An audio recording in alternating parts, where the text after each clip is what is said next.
Star उत्सव पर देखिए आपके चहीते शोज अब से डीडी फ्री डिश पर। रागिनी, ऑफिस जाने के लिए देर हो रही है हमें। टिफिन तैयार हुआ कि नहीं? बस बस अभी आई। ये लीजिए, आपकी मनपसंद की दाल है और वो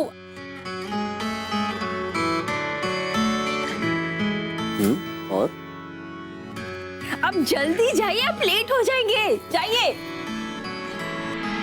बेटा। माँ, ऑफिस जा रहा है ना? जी। संभल के जाने का। चलता हूँ।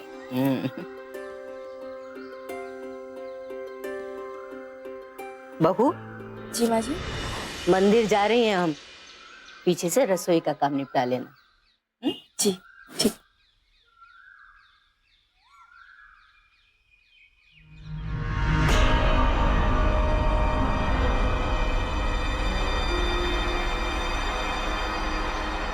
अरे पीछे हो जाओ, कोई देख लेगा। ये क्या है ऐसा? हाँ, है ना। अच्छे से काम करना। बिल्कुल निश्चिंत रहिए आप। ये बिना कुछ बात।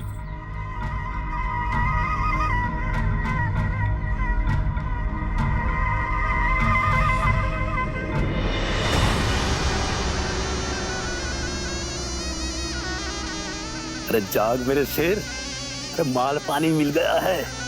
जा और अपना काम करके जल्दी से आ।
आपने खा दिया? दर्द हो रहा है? अरे ये लड़के तो शुक्र मना, तुझे हमने इतनी आसान मौत दी है। ना तो लोग दहेज के लिए लोग बहुओं को जिंदा तक जला डालते हैं। डॉक्टर के पास ले चलिए बाजी। अरे तेरा मरना ही जरूरी है। तू मरेगी तभी तो हम अपने बेटे की दूसरी शादी कर पाएंगे ना। हाँ? समझी ना? अरे अच्छी से छोड़ छोड़ छोड़ मुझे।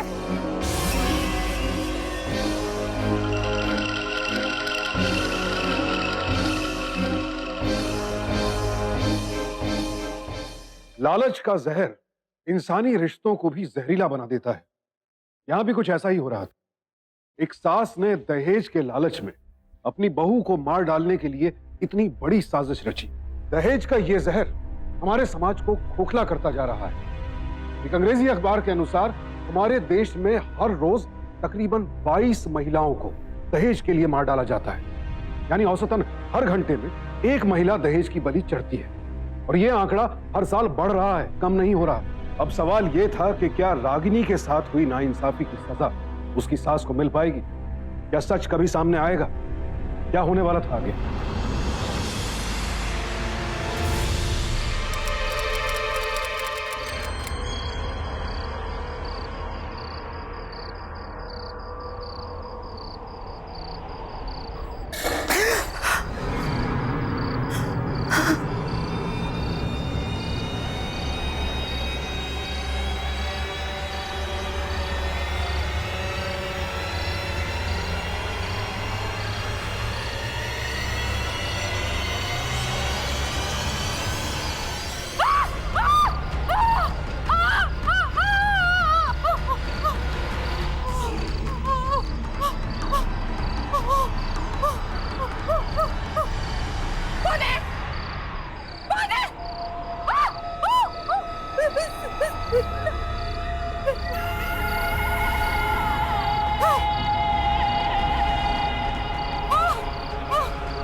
वो लड़की, वो देखो वहां से लड़की गुजर रही थी।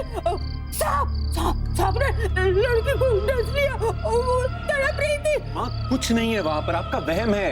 आपको विश्वास नहीं होता, आप चलिए मेरे साथ, आइए आइए आइए।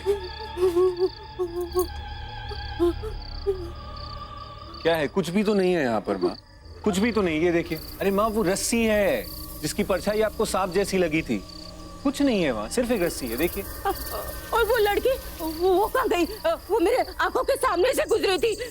एक गुड़िया है, वो गुड़िया जब मुंडेर पे रखी होगी तो उसकी परछाई आपको औरत जैसी लगी होगी। कुछ नहीं है, देखिए माँ, आपका वहम था।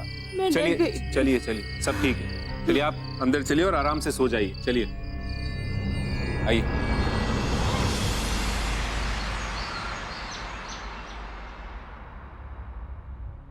बेटा तक मरी हुई बीवी का शौक मनाता रहेगा? हाँ, देख जिंदगी बहुत लंबी है, गुजारिश करती हूँ दूसरा ब्याह कर ले। मान जा मेरी बात बच्चे।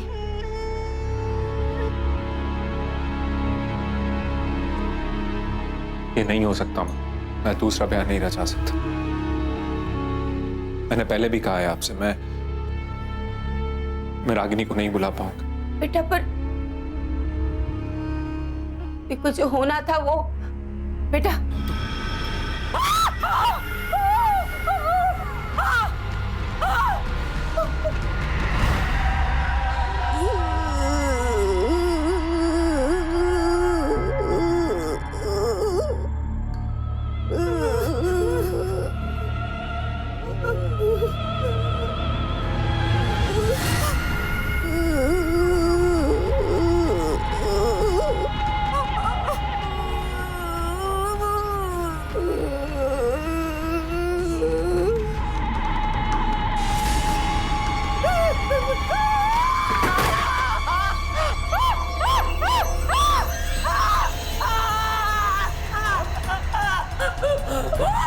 क्या हुआ?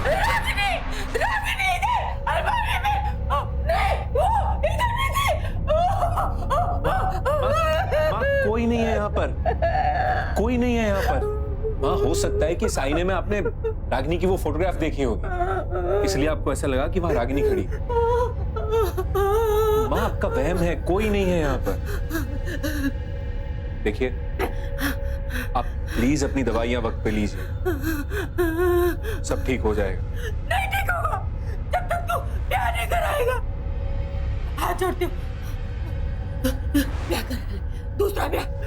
वो तुम्हारे चचेरे भाई ने एक लखनऊ के परिवार की बात की थी ना, हम उनसे मिलके वो फिर तुम्हारे ब्याह की बात करेंगे और बात को आगे बढ़ाएंगे। हम कल ही लखनऊ जाएंगे। हाँ बोल, हाँ बोल। ठीक है, हम लखनऊ चले।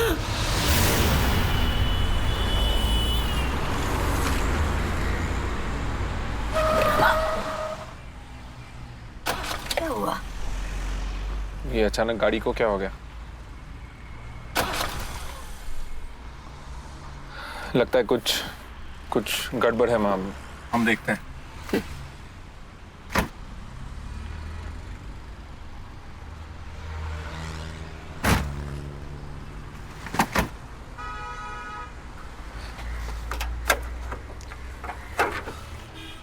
अरे बेटा क्या हुआ?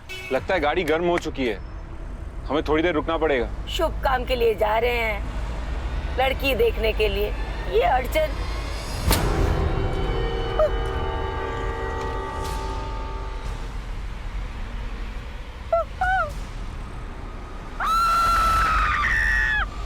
माँ,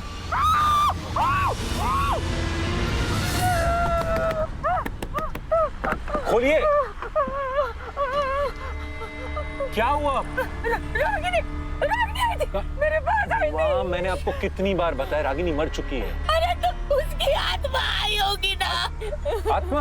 वो परी जवानी में मरी थी ना, लोग कहते हैं जो अकाल मृत्यु को प्राप्त होते हैं ना, उनकी आत्मा भटकती रहती है। उसकी आत्मा भी भटक रही है। कोई नहीं है यहाँ पर, लगता है आप अपनी दवाई लेना भूल गई हैं।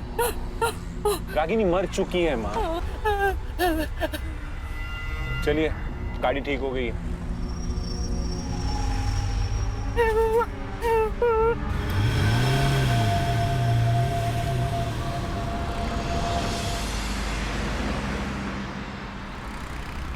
दो साल पहले हम लोग दिल्ली से यहाँ शिफ्ट हुए, लेकिन एक बात है, छोटे शहरों में जो सुकून मिलता है ना, वो बड़े शहरों में नहीं। हाँ चलिए, अब जिस काम के लिए हम आए हैं उसकी औपचारिकता निभा ली जाए। हम अभी गीता को बुलाकर लाते हैं। वो और संजय जी आपस में मिल लें, फिर आगे की बातें तय करते हैं। एक मिनट, हम आप दोनों से कुछ कहना चाहते हैं। देखिए, हमें नहीं पता है कि माँ ने आपसे क्या बात की। हमारी माँ ने आपको ये बताया भी है कि नहीं। हमारी पहले शादी हो चुकी और आज से 3 महीने पहले हमारी पत्नी की मृत्यु हो गई थी सांप के काटने की वजह से। अरे भाई साहब, हम बताने ही वाले थे। हमने सोचा कि पहले लड़का लड़की आपस में मिल ले, तो सच बताने में हमें क्या एतराज है। देखिए, हमें आपका सच बोलना बहुत ही अच्छा लगा, लेकिन गीता की मर्जी जानने के बाद ही हम शादी के लिए हाँ करेंगे। हाँ, जरूर। देखिए, वो आ गई।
माँ,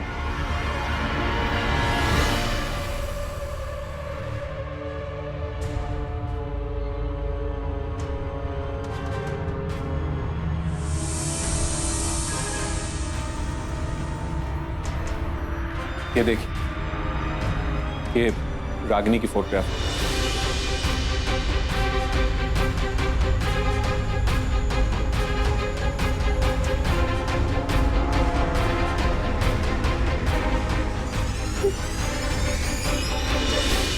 हम भी खुद जान के हैरान हैं कि संजय जी की पहली पत्नी की शक्ल एकदम गीता से मिलती है। इत्तेफाक, हादसा, होनी अनहोनी, जिंदगी में सब कुछ संभव है, लेकिन यहां जो कुछ भी घटित हो रहा था उस पर विश्वास कर पाना बेहद मुश्किल था। क्या यह सब गोदावरी के अपराध बोध और डर की वजह से हो रहा था? क्योंकि हकीकत तो यही थी कि रागिनी की हत्या गोदावरी ने ही करवाई थी, और इंसान का गुनाह अक्सर उसे इस हाल में ला खड़ा करता है जहां उसे अपना वहम भी सच लगने लगता है। जब भी कोई अपराधी अपराध करता है तो उस अपराध की गिल्ट भी उस अपराधी के दिलो दिमाग पर हर वक्त छाई रहती है। गोदावरी के साथ भी शायद ऐसा ही हो रहा था, लेकिन अब सवाल यह था कि संजय की पहली पत्नी रागिनी की हमशक्ल गीता का उसकी जिंदगी में इस तरह से आना क्या महज एक इत्तेफाक था या इसके पीछे कोई राज छिपा था? और क्या गोदावरी की असलियत कभी भी दुनिया के सामने आ पाएगी? क्या उसे सजा मिल पाएगी?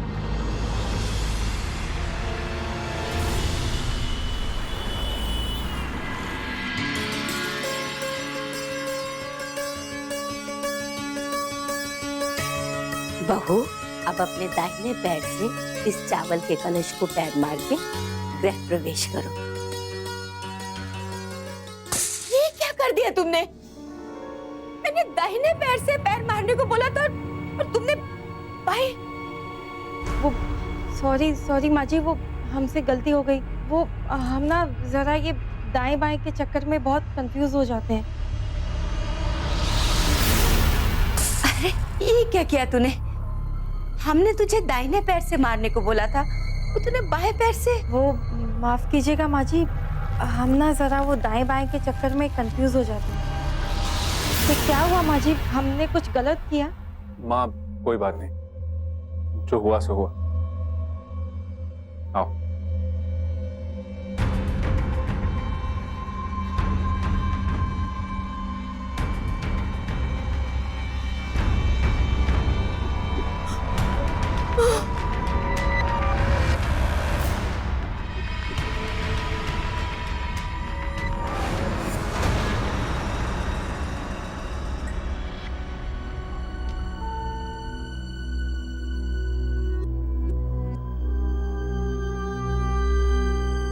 कितने अजीब संजोग की बात है कि आप बिल्कुल हमारी जैसी दिखती थी।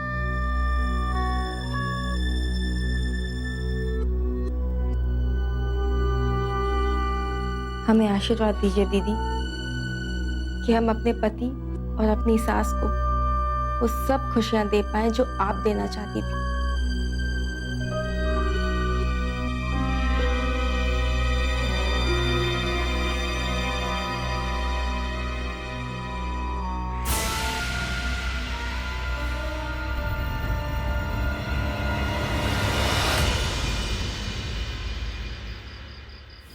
आ गई माँ जी, आज हमने पहली बार रसम की खिचड़ी बनाई है, खाकर देखें कैसी है। हाँ, बस बस बस, अभी खा के देखते हैं। हाँ? आप भी लीजिए। थैंक्स। खाओ।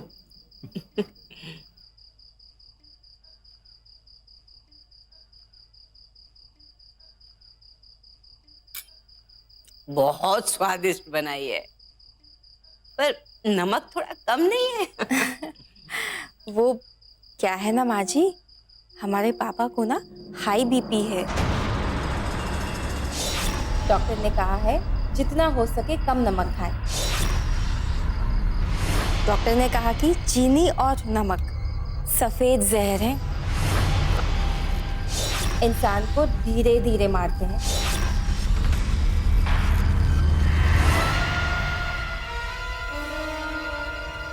माँ क्या हो गया माँ जी? हमने कुछ गलत कह दिया? नहीं, कुछ नहीं। वो खिचड़ी ज्यादा पसंद नहीं ना, फिर भी रसम की खिचड़ी है तो चकली। हाँ,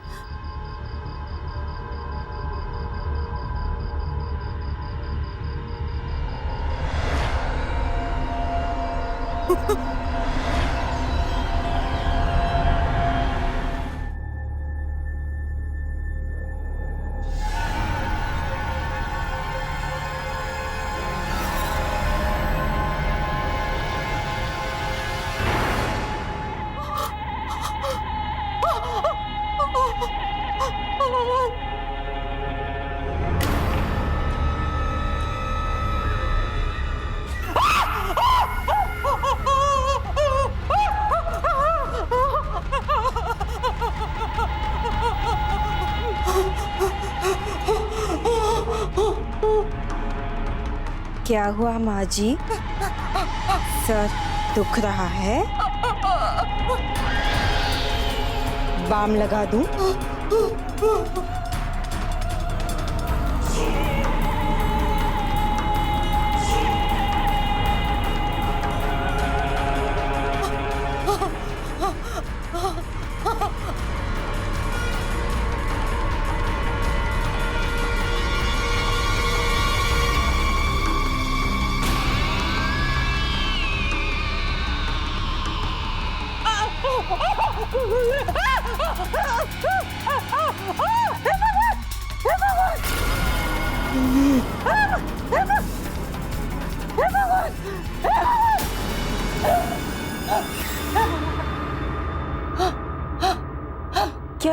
क्या हुआ माँ जी? क्या हुआ?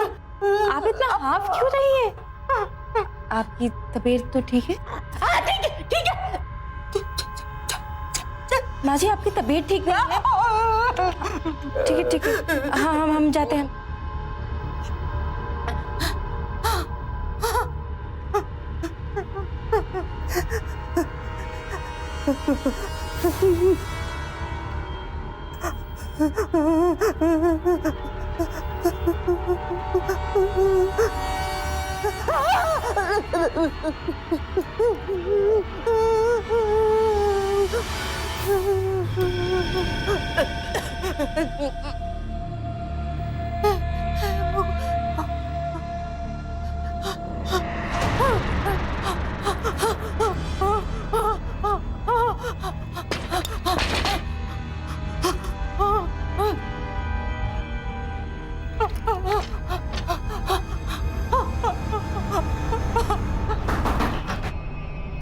माँ दरवाजा खोलो।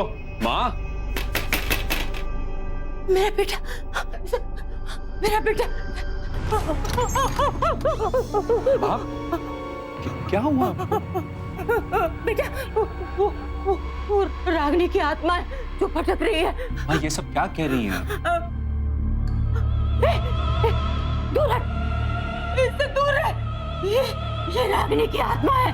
हाँ। माँ गीता है, ये गीता है, आपकी बहू गीता है माँ। अरे बेटा, तू रागिनी की सूरत के चक्कर में अंधा हो गया है। तूने देखा नहीं, गृह प्रवेश के वक्त इसने बाएं पैर से रागिनी की तरह ही कलश को लुढ़काया था और पहले खाने के वक्त इसने वो बिल्कुल उसी की तरह कम नमक की खिचड़ी खिलाई थी हमें। बेटा, आज तो इसने मेरा गला दबा के मुझे मारने की भी कोशिश की थी। गला दबाया हमने आपका? कब और क्यों? मेरे साथ ना ऐसे नाटक मत कर। तू जा यहाँ से, जा यहाँ से। माँ एक सेकंड, आप क्या कह नाटक करे? संजय जी, आपकी माँ जी हम पे गलत इल्जाम लगा रही है। आप कुछ कहते क्यों नहीं उनसे? हम आपका गला क्यों दबाएंगे माँ जी? माँ जी, अगर आपको हमारे चेहरे से कोई दिक्कत है, कोई परेशानी, तो हमें कह दीजिए ना, हम आपके सामने कभी नहीं आएंगे। संजय जी, हम कल पगफेरे के लिए जा रहे हैं, हम बस वापस नहीं आएंगे। हाँ जा, जा तू जा यहाँ से, जाने दे इसे। माँ एक मिनट, प्लीज शांत हो जाइए। माँ को कोई गलतफहमी हो गई, हम माँ से बात कर रहे हैं। संजय जी, कुछ नहीं किया हमने, उनका गला नहीं दबाया है। आप जाइए। हमने कुछ नहीं किया, हमने किसी गला नहीं। आप अंदर जाइए, आप जाइए प्लीज। क्या हो गया है? गीता है। तू गीता नहीं है, वो रागिनी की आत्मा है।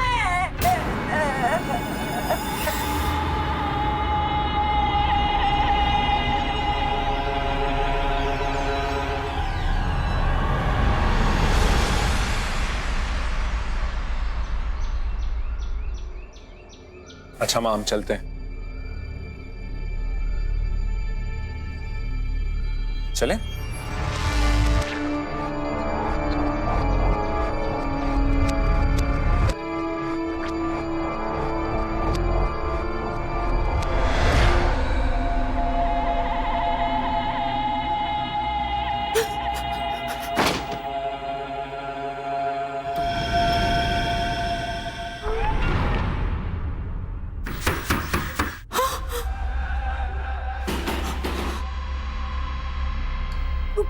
कौन है? कौन?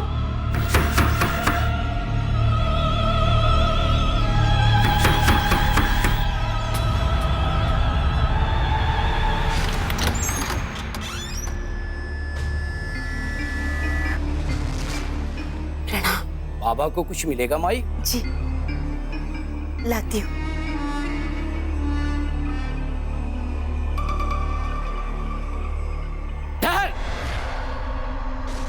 बाबा इस घर से कुछ भी नहीं ले सकते।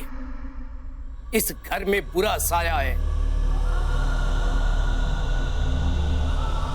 बुरा सा है? इस घर में कोई बुरी आत्मा भटक रही है।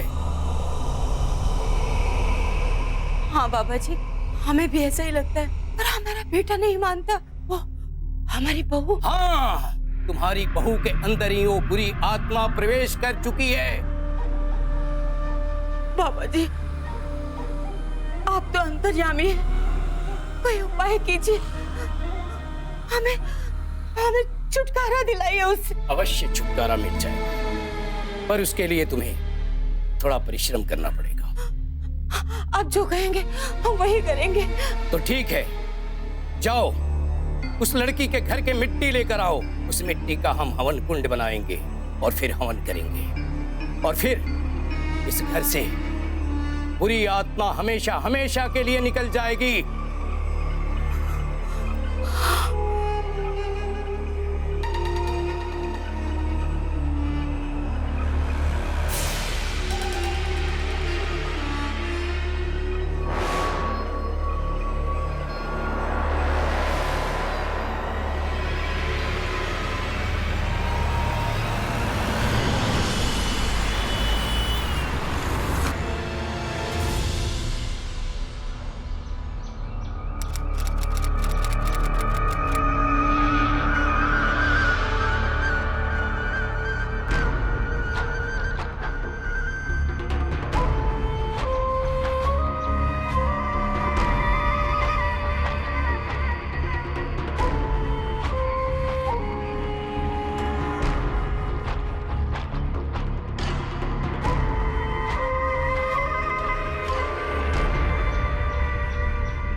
लगा हुआ है। कहाँ गए होंगे? अरे आंटी जी, यहाँ क्या कर रही हो? नहीं वो ये घर, इसमें जो लोग रहते हैं। अरे यहाँ कोई नहीं रहता। कोई नहीं रहता? पर यहाँ तो वो गीता वशिष्ठ और उसके माँ बाप रहते हैं ना। गीता वशिष्ठ? अरे ये नाम तो हम पहली बार सुन रहे हैं। पिछले 2 साल से ये घर बंद ही है। 2 साल पहले हम लोग दिल्ली से यहाँ शिफ्ट हुए, लेकिन एक बात है, छोटे शहरों में जो सुकून मिलता है ना, वो बड़े शहरों में नहीं। क्या बात कर रहे हो भाई? 2 साल पहले ही तो वो लोग रहने आए इधर। अरे 2 साल पहले तो दिल्ली से एक परिवार आया था रहने, लेकिन 1 हफ्ते बाद ही उन सब की जलकर मौत हो गई। तब से लेकर अब तक ये घर बंद ही है।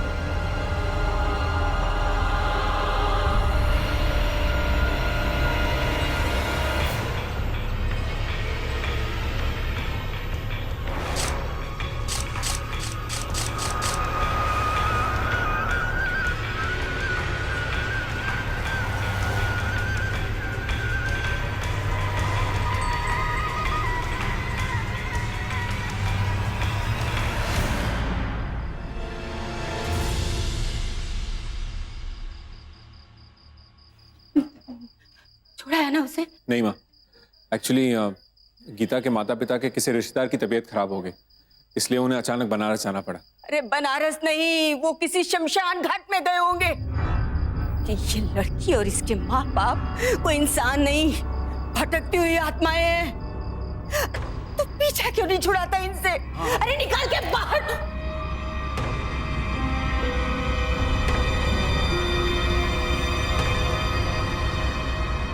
हम चुप बैठे हैं, इसका मतलब ये नहीं कि आप कुछ भी बोलेंगे और हम सुनते जाएंगे। देखिए आप दोनों प्लीज शांत हो जाइए।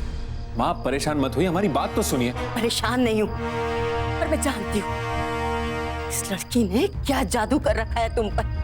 तो फिक्र मत कर, मैं इस लड़की को इस घर से बाहर निकाल के रहूंगी। माँ आप क्या नाप शनाप? आगे मत आगे। अगर आपकी गलतफहमी मेरी शक्ल को लेके है ना, तो उसमें हम कुछ नहीं कर सकते।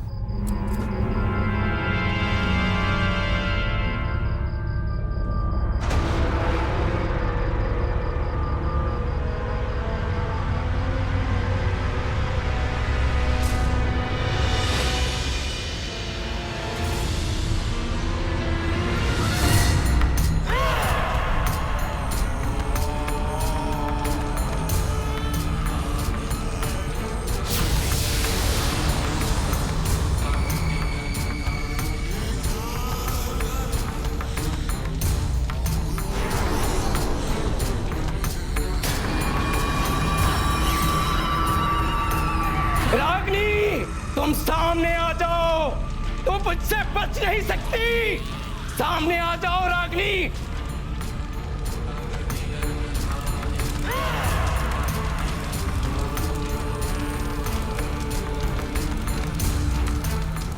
रागिनी आ जाओ, आ जाओ।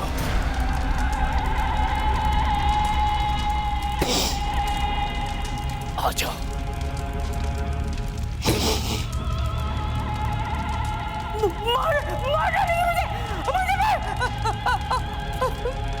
जाओ।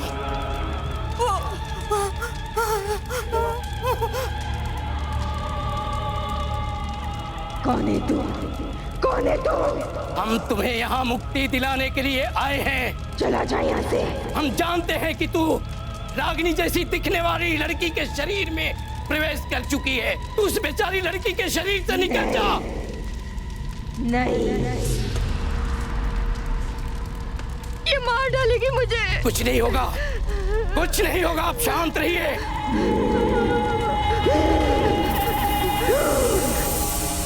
नहीं जाएंगे। तुझे जाना ही होगा यहाँ से, नहीं तो हम तुम्हें भस्म कर देंगे। नहीं जाऊंगी मैं, नहीं जाऊंगी मैं तब जाऊंगी जब ये औरत कबूल करेगी कि इसने हमें मनाया था। भाई सच सच बोलो, आप रागिनी की जो आत्मा बोल रही है, क्या वो सच है? नहीं नहीं, झूठ है, झूठ है, मैंने कुछ नहीं किया। झूठ बोल रही है ये, झूठ बोल रही है ये। नहीं, इसने हमें सांप से डसवाया था। नहीं, इसने हमें मरवाया था। बोल तब जाएंगे हम। नहीं, मैंने कुछ नहीं किया, कुछ नहीं किया।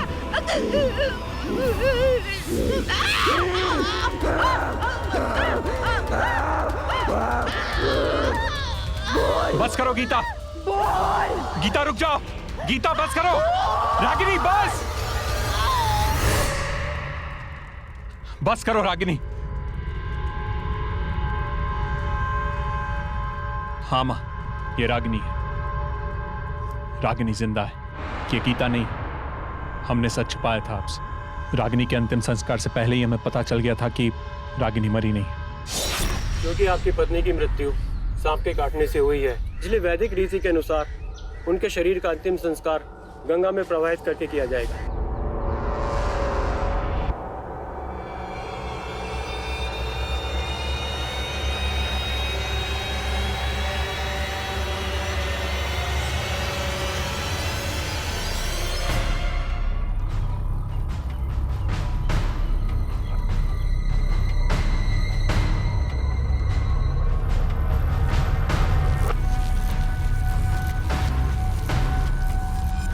रुक जाइए, रुक जाइए।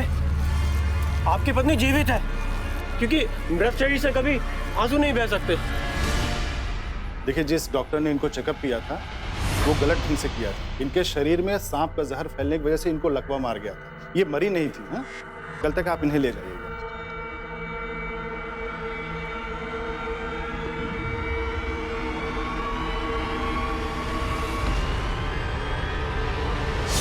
जब रागिनी ने हमें सांप काटने वाली बात बताई तो हम विश्वास नहीं कर पाए कि आप ऐसा कुछ कर सकती हैं। और दूसरी ओर हमारा मन रागिनी को भी झूठा नहीं मान पा रहा था। हमें समझ में नहीं आ रहा था हम क्या करें। हम बड़े धर्म संकट में थे,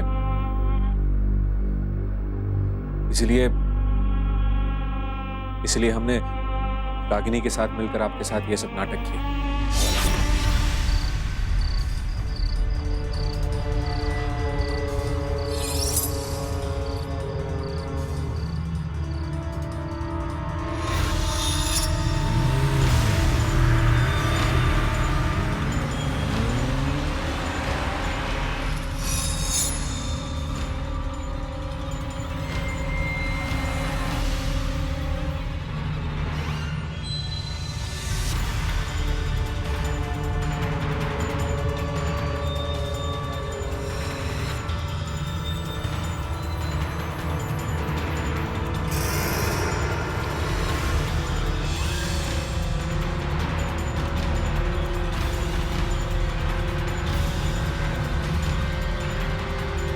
माँ, आपने रागिनी को ही देखा और आपको लगा कि वो रागिनी की आत्मा है। रागिनी गीता बन के आपके सामने आई थी। उनके माता पिता, ये बाबा जी, सब कुछ एक ढोंग था।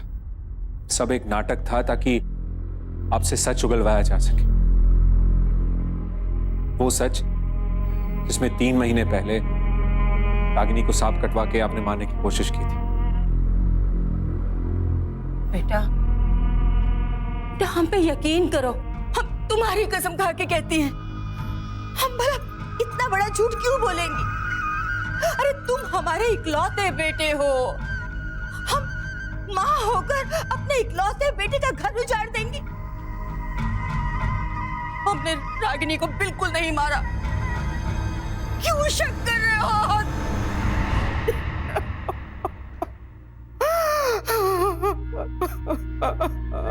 हर कोई हम पे शक। रागिनी, हम आपसे कह रहे थे ना कि आपको कोई गलतफहमी हुई। माँ हमारे साथ ऐसा नहीं कर सकती। हम पर विश्वास करो, माँ हमारी किसी भी सूरत में माँ हमारी झूठी कसम नहीं खाएगी। नहीं संजय जी, हम सच कह रहे हैं, झूठ कह रही है आपकी माँ। हम अभी आपसे वही कहेंगे। इन्होंने हमें बस करो रागिनी, इसके बारे में अब दोबारा मैं कोई बात नहीं करना चाहता। संजय जी,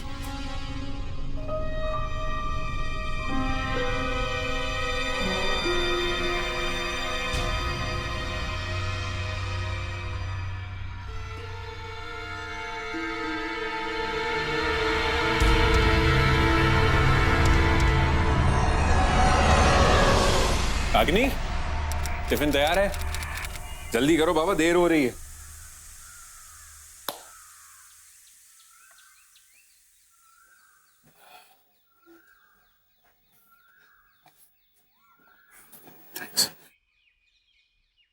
देखो रागिनी, हम तुम्हारी भावनाओं को समझ सकते हैं, लेकिन कब तक हम इस तरह जिए? हमें पहले की तरह अपनी जिंदगी जीना शुरू करना होगा। हम ऐसे तो नहीं जी सकते। हमें लगता है कि जो भी कुछ हुआ वो सही नहीं हुआ। हमारी हरकत से माँ के दिल को बहुत दुख पहुंचा।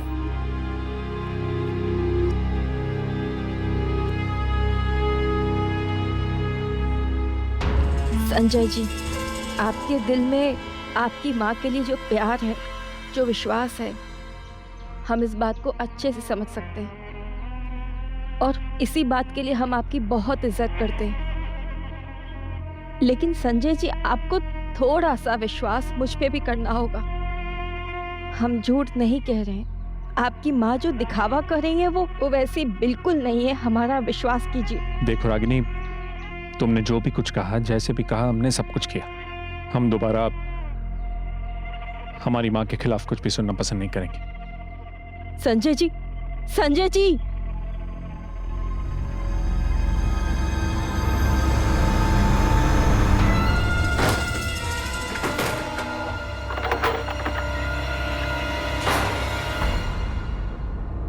बहू, मंदिर से होके आती हूँ, अंदर से दरवाजा बंद कर ले।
जब हमने किचन में गैस बंद देखी तभी हमें पता चल गया कि आप कुछ गड़बड़ करने वाली हैं।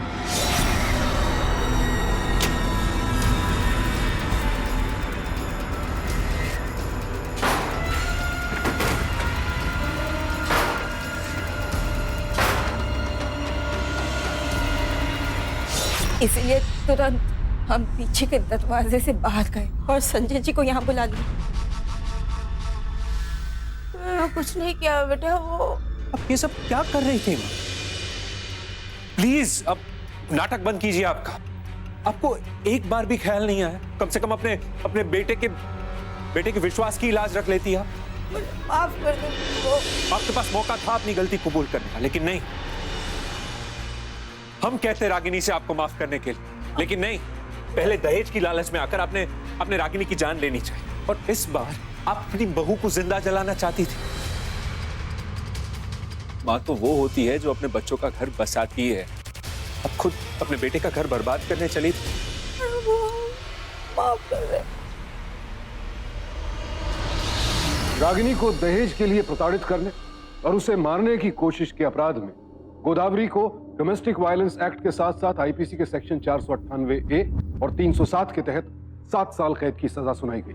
आखिर क्या नहीं था गोदावरी की जिंदगी में? एक बेटा था जो उसे बेहद प्यार करता था, एक बहू जो दिल से उसका मान सम्मान करती थी, उसका ख्याल रखती थी, पैसे की भी कोई कमी नहीं थी। लेकिन गोदावरी और उस जैसे और भी कई लोग हैं जो दहेज के लालच में अपने बेटों के लिए जीवन संगिनी तलाशने के बजाय बेटों का सौदा करते हैं। बाकायदा उनकी हैसियत, नौकरी, पढ़ाई पर खर्च के हिसाब से बेटों के रेट तय किए जाते हैं। मेरी आप सभी से हाथ जोड़कर विनती है कि दहेज के लोभियों को अब हम अपने समाज से बाहर निकाल फेंकें, क्योंकि रिश्ते दिलों से जोड़े जाते हैं, उनका सौदा नहीं किया जाता। दहेज के साथ साथ एक और बात जो हमारे समाज को खोखला कर रही है वो है अंधविश्वास। कृपया अंधविश्वास से दूर रहें, अपने वहम को अपनी हकीकत न बनने दें। हालांकि गोदावरी के अंधविश्वास का इस्तेमाल करके ही रागिनी ने उसका जुर्म दुनिया के सामने उजागर किया, लेकिन आप ध्यान रखें कि जहां रागिनी ने अंधविश्वास के सहारे एक क्रिमिनल को पकड़वाया, वहीं ज्यादातर मामलों में क्रिमिनल अंधविश्वास के सहारे अपने अपराध को अंजाम देते हैं। लिहाजा सावधान रहें, सतर्क रहें, चौकन्ने रहें। इसी प्रार्थना के साथ अब मैं सुशांत सिंह आपसे विदा लेता हूं। फिर मुलाकात होगी ऐसी एक और सत्य घटना के साथ। देखते रहें सावधान इंडिया, फाइट बैक नाउ, क्योंकि अब सवाल है परिवार का।